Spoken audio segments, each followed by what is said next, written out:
Welcome everybody to another episode of Dragonus Podcastus. I am your host, Deadponic. With me is my lovely co-host, Queen Byron, as always. Yes, lovely as always. And if you guys want to support us on and help us do more of this stuff, you can do so at patreon.com/Dragonus Podcastus. Eventually, at some point, we're going to have bloopers, which will be interesting.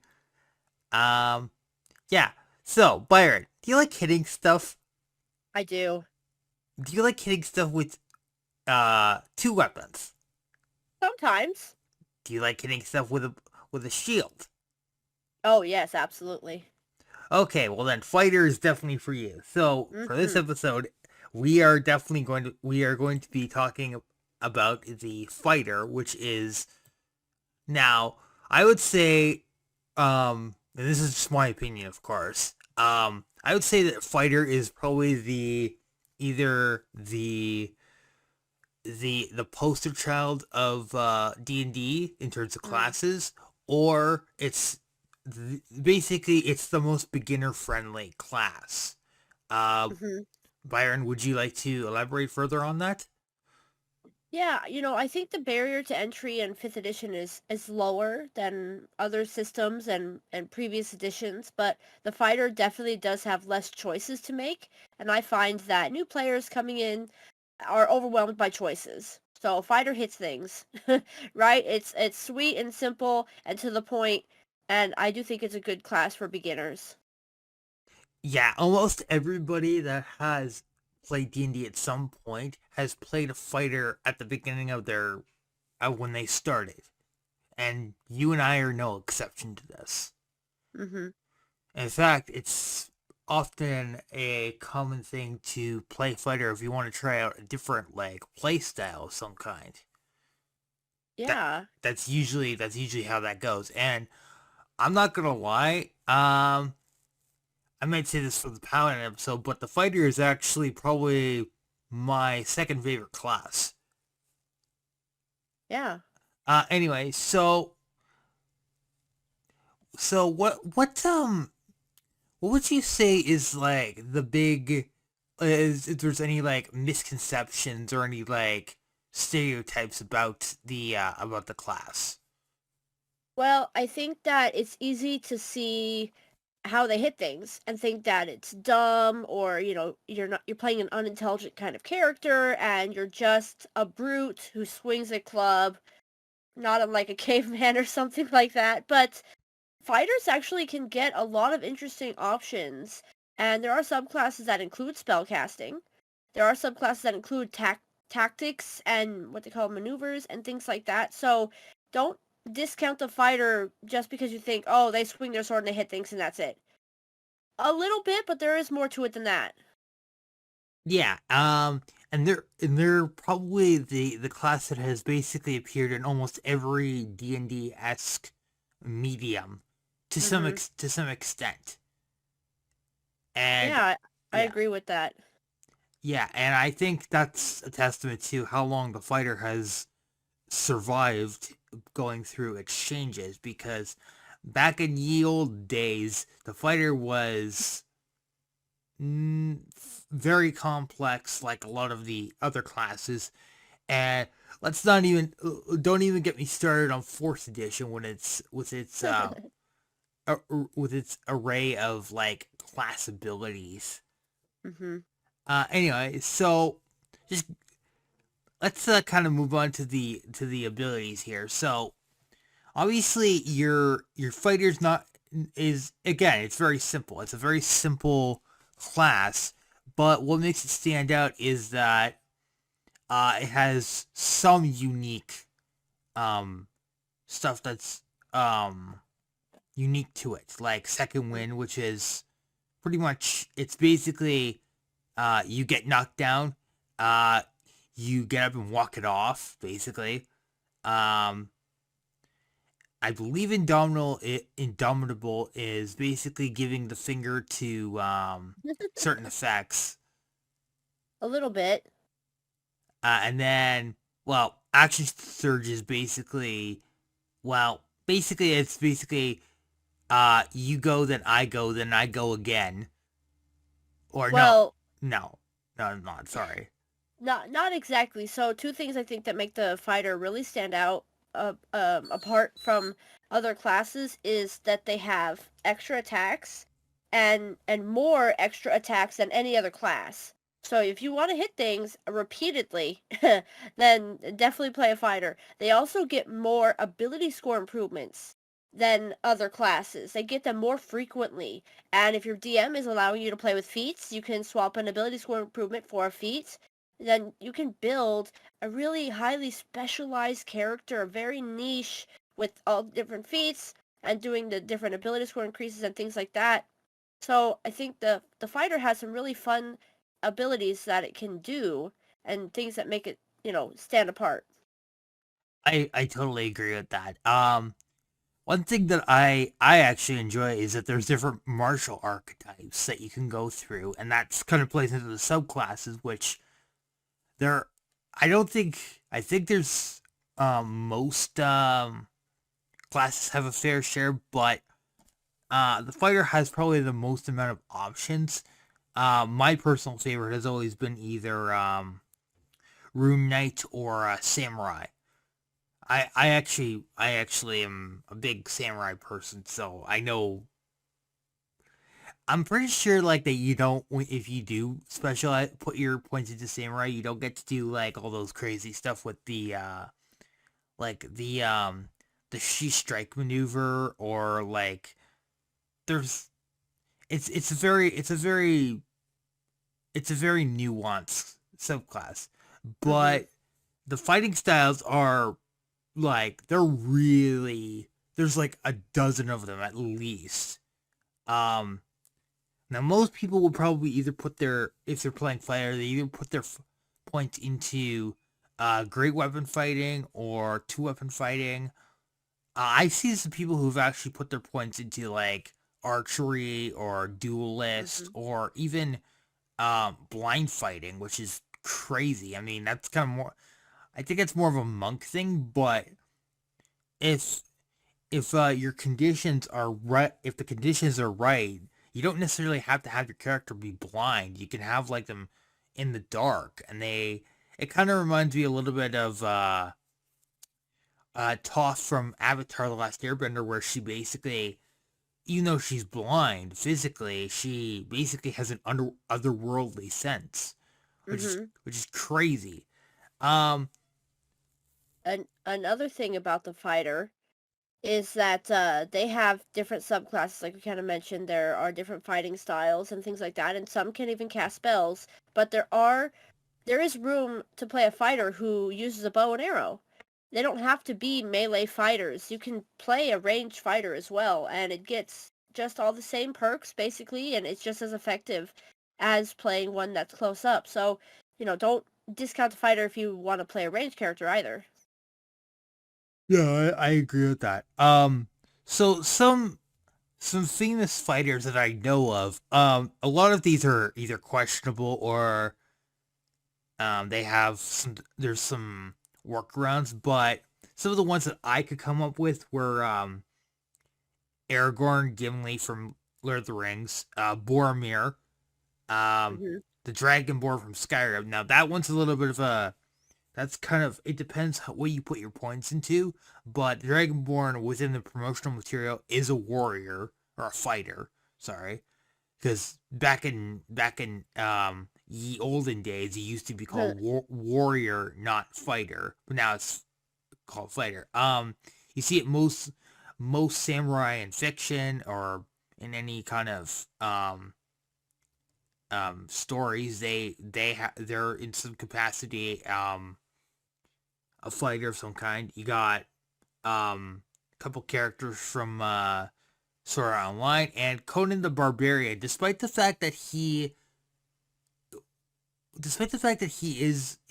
I would say he's either he's dual classing as a barbarian fighter, because I mean the name, his class is in his title, but he definitely plays the fighter role more than the barbarian role, especially when it comes to combat, I would say. Hmm. Um, yeah. One other idea that I like is that like it doesn't just have to be like fantasy. There's a bunch of other like there's some sci-fi stuff like heck the Jedi for crying out loud. They're Mhm. basically warriors or fighters. Jeez. Yeah, absolutely. Well the Jedi and the Sith. That you've got like um you got the Mandalorians. They're more close quarter specialists, but they definitely have a fighter's mentality. Um and they're backed up by their armor and their weapons. So, Right. Yep. but speaking of that, fighters they get some of the more interesting. They get more of the interesting gear because they can wield almost any weapon and they can have almost any armor. But they don't get a lot in terms of like magical stuff. Like they can only if memory serves me correctly, they basically they can only have like two magical equipment. So that would be like a piece of armor and a weapon, or some, Um, it depends. So they get the ability to attune to 3 items if the items require attunement. But if you're looking to play a magical class, and fighter is probably not the one, but there are magic subclasses where they get a little bit. So, if we talked about full casters and half casters, then fighter might be like a quarter caster, right? With the certain subclasses. oh yay, bringing math and fractions into a fantasy world. That's just lovely. I I hate to inform you, but D&D is 100% just math and improv. I hate math, but it's a necessary evil, unfortunately. Yep, it is. Good and good grief, if the fighter is basically the bane of my existence when it comes to math because you have to do. Oh yeah, they can also they. Would you say they have the highest damage per roll, or does that extend to other classes? So their damage per attack is a little bit on the lower side, but that's because they can do so many attacks in a round. They may be getting up to 3 or 4 attacks in one turn. So while other classes may have one single attack that does a ton of damage, the fighters are very consistently doing, good to average damage. And it ends up being about the same, if not more. Okay, because I was gonna say like something like the rogue has like the probably the best like damage per roll because of how much like damage they can put out with like a single roll. It's Mm. absolutely crazy. And then you got the magic users, which are just that's an entire different can of worms right there. Right. Um, I'm pretty sure that everything about the fighter basically is it's it's designed specifically to be um beginner friendly. Mm. And if anything, that makes it that much more special. Yeah, I think there's something really wonderful for new people who have just got into the game, never played a tabletop RPG, and then they're given a fighter, or you help them roll up a fighter to play, and then they're right there in the thick of it, smashing the bad guys down, wailing on them. It's very satisfying just to hit and hit again and hit again. And I think the fighter is great for that fun introduction to what RPGs can be all about. Yeah, I agree with that. Um just one question about like modern interpretations of fighters. Would you say like somebody like Captain America is like a fighter? Oh yeah. So this has been discussed quite a lot in different RPG circles, but I would say that Captain America is probably a fighter with an improvised weapon slash tavern brawler kind of feat, because his shield is his weapon, along with his unarmed strikes, obviously, right? That's not typical. It's not impossible to do that, but it's not typical. Normally a fighter would use a sword or a mace or something like this. So yeah, Captain America is definitely like a fighter. Okay, I figured that, like, and also you could make the argument that like Black Widow and Hawkeye are also fighters Mm-hmm. because Black Widow is a very close quarter specialist, and Mm-hmm. Hawkeye is, well, he's an archer, but Mm-hmm. over time his combat skills evolved. Yeah, absolutely. I would also make the argument that Spider-Man's also a fighter in a sense. Um, Perhaps, although he would say that Spider-Man is much more of a dexterity-based character. And now again, you can absolutely have a dexterity-based fighter, but he's not wearing armor, which is kind of a hallmark of fighters, and he's mostly doing dodges and range attacks. So it's almost something that more akin to like a rogue, perhaps. Because rogues can do those things as well. And with his stealth and his senses and things like that, I think that those class features would line up more closely with a rogue. Okay, because yeah, and also like he often gets the drop on his enemies, and he uses. Mm-hmm. I say he's like one of the more interesting class ideas because he combines the skills of a fighter, the stealth of a rogue, and the agility of a rogue with Mm-hmm. the taunting of a bard. Because Yeah. one of his things that he really likes to do is he really likes to piss off his enemies. Yep. His quips. Yep. Yeah, exactly. Um, and just thinking about like some other like interpretations of the fighter, I was thinking like something like I don't know, like something like the Space Marine from Warhammer 40,000 is definitely a fighter. Uh, Yeah, you can see there are lots of examples of fighters in popular media. yeah, and wherever there's like a sword or some kind of like uh fighting going on, there's always going to be a fighter. Mm. Anyway, so yeah, that's about it. That's all of my thoughts. Do you have any other thoughts before we wrap up? Well, just, if the fighter sounds interesting to any of our listeners out there, definitely give it a try. You can hit things and hit things repeatedly, but that's not all you can do either. There are lots of options, but yeah, I think it's a fun class to play at least once.